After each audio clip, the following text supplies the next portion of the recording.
Феофанова Амелия, ученица Высокогорской школы номер 4, стихотворение Евгения Братынского «На посев леса».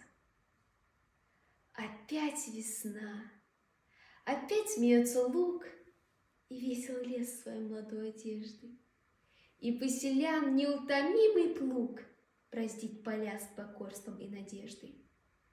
Но нет уже весны в душе моей, но нет уже в душе моей надежды. Уж дольный мир уходит от очей, предвечным днем я опускаю вежды.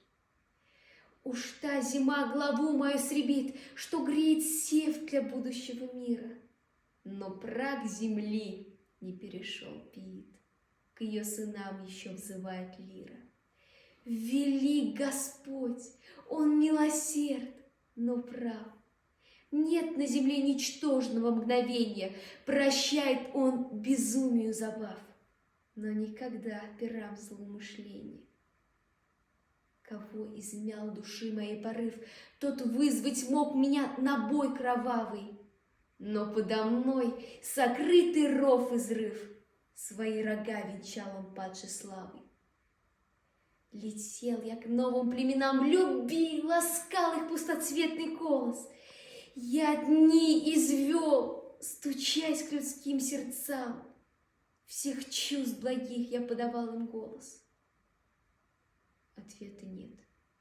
Отвергнул струны я, да хрящ другой им будет плодоносен.